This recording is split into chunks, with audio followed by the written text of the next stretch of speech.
Okay, so lagay natin. Yan. So magkakalasa ang ating inihaw na talong kasi ipupur natin, ipapaibabaw natin ang ating pork binagoongan. Ayan, okay.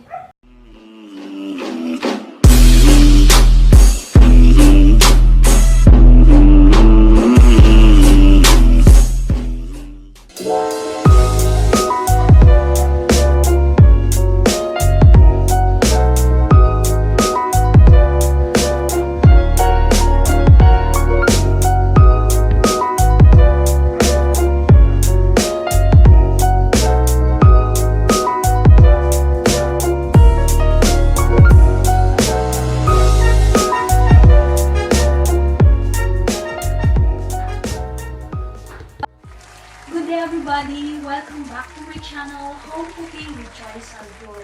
By the way, maraming salamat po sa lahat ng mga nag-subscribe sa channel ko. So sana po patuloy niyong suportahan at panoorin ang mga videos ko. And by the way, sa mga bago po sa channel ko, we're here sa aming tiny kitchen. And guys, kararating ko lang from work and tingnan nyo, andito na agad ako sa kitchen to prepare our dinner. And naisip ko na i-prepare at iluto na dinner namin ni Vince ay binagoongan. And this is one of my favorite dishes.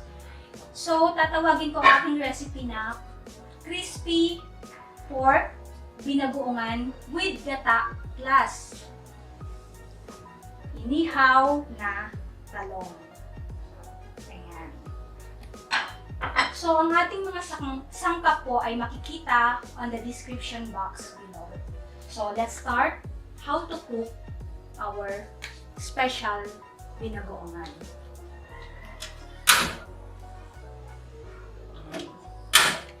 So, dito po, magpa-fry tayo ng ating pork liempo. Kaya ako siya tinawag na crispy kasi ipa-fry natin mismo yung pork. And then dito naman, dito tayo gagawa ng ating menu na binagoongan. So, painitin lang natin ang ating kawali. And then dito guys, papakuluan lang natin yung chop na pork. So, kung titingnan nyo, maliliit ang paghiwa ko ng ating pork. Kumbaga parang pangsahog lang. Okay. So, gagawin natin, papakuluan ko muna siya para maging malambot konti. Bago natin siya igisa.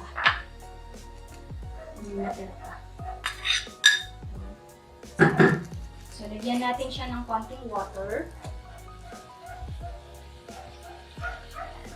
And then, let it boil hanggang matulo pa tayo magigisa. Okay. Takpan natin. So, mainit na. Put natin yung oil. So, plenty of oil kasi magpa-fry tayo. Ayan.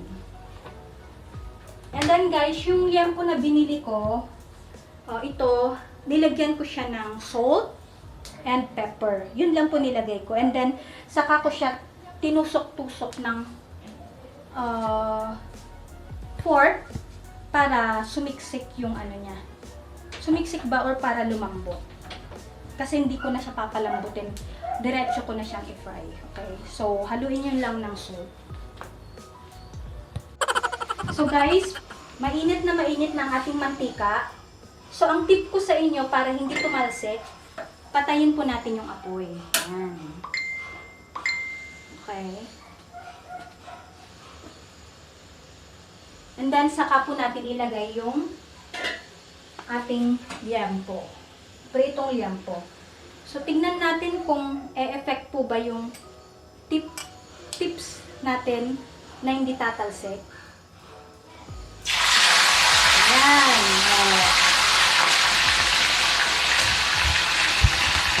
Hate na hate ko po kasi ang tumalsik, nakakatakot. Ayan. Lagay din natin yung pangalawa.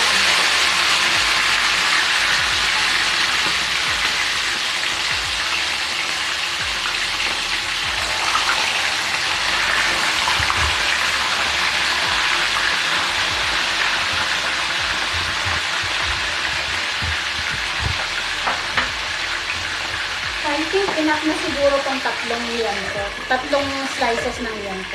Ayan. So, after that, takpan and then saka natin i-on yung kalan. So guys, tignan na natin ang ating pinapalambot na pork. Ayan. So, tuyo na. Tuyo na siya. So, ready na tayong mag-gisa. Ayan o. Okay. So, nagmamantika na siya. So, no need to put oil. Ayan. Okay. So, ready na natin ilagay ang garlic. So, meron tayong garlic, onion, saka ginger. So, pagsabay-sabay na natin ilagay. Okay. So, chop nyo lang into pieces. Ayan. Okay. Sabay-sabayin nyo na, pwede naman. Ayan. Okay. So, mas masarap guys kung maraming luya.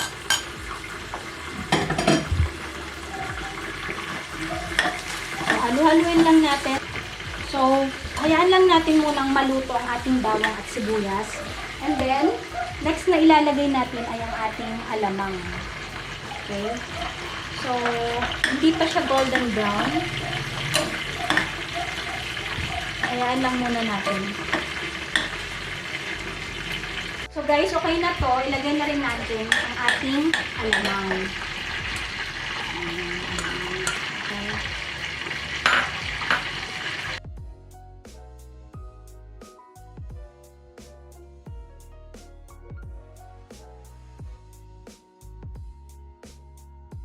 So tingnan na natin ang ating pininipito. Medyo golden brown na rin siya. So, tumalsik. Patayin natin ang ating kalan, saka natin balik pa rin para iwas talsik. Ayan. So, kung titignan nyo, toasted na siya. Okay. Galing. Ayan. Galing yung pagkakapray natin. So guys, isa ring tip. Wisikan nyo ng wisikan nyo guys ng tubig pampalambot. Ayan, yun yung sekreto nila. Ayan, wisik-wisik. Wisik-wisik. Yay! Wisik, paliguan. Ayan, shower. Ayan, okay. And then, takpan natin. Then, lutuin ulit. Tignan natin, okay na itong ating alamang. Okay? Yan. Okay.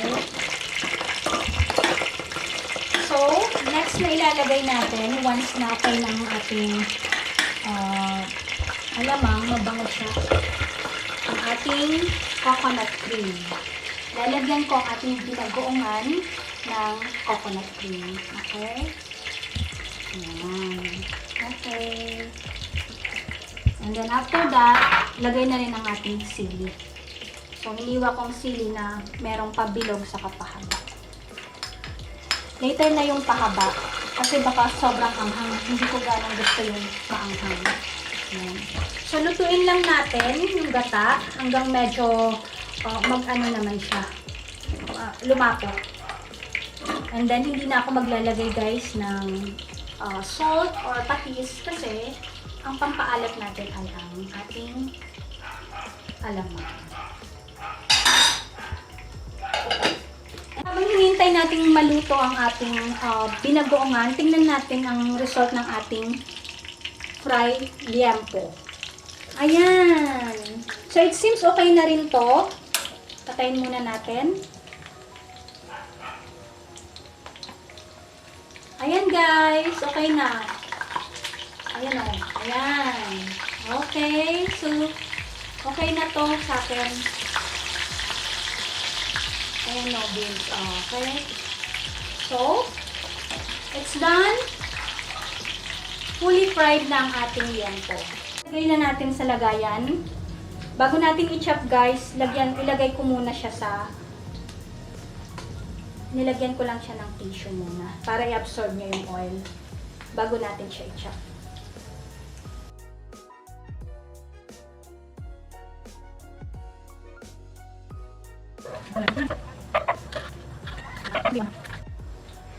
So, ito na yung ating pork liempo, fried pork liempo na hiwa na beans. So, lagay muna natin dito. Tingnan natin ang ating binagoongan. Okay, so it seems okay na rin to. Ayan o, kung nakita nyo nagmamantika. So, yun yung coconut cream at saka yung oil na rin ng ating pork. Okay na to sa akin guys. Tinikman ko na rin siya kanina. So, okay na yung alat. Okay. Yummy. Okay. Okay, so dito sa ating inihaw na talong, dito natin ilalagay ang ating pork liempo at saka ang ating pork binagoongan. Okay? So, alam nyo guys, mas maganda rin sigurong, yung may design ang isa-serve natin sa ating family para mas ganahan silang kumain.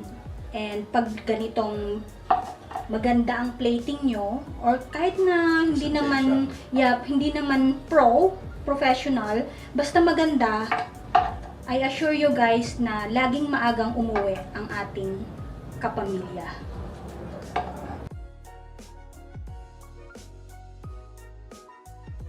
So, ilagay na rin natin ang ating yummy binagoongan. Pork binagoongan, okay? So, guys, kung ayaw nyo ng ganong oil, i-drain natin. I-drain nyo lang. Okay, so, lagay natin. Ayan. So, magkakalasa ang ating inihaw na talong kasi ipupour natin. Ipapaibabaw natin ang ating pork binagoongan. Ayan, okay. Ayan. Kaya ako siya hiniwa ng maliliit lang. And then, last one of course, hindi mawawala ang ating ping ping ping garnish. And then, put din natin ang ating siling haba. Fresh na siling haba. Yung natira kanina. Okay, so it's done. So ito na po ang ating finished product.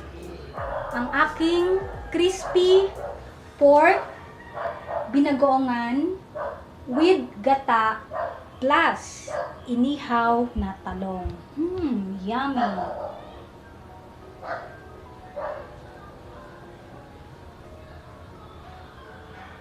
So, it's Vince's favorite time, tasting time. Tasting. So, Vince, tikman mo ang ating special dish and let me know kung ano ang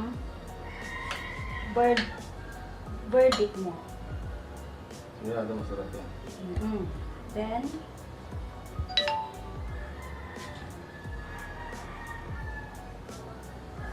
Vince, tikman mo na.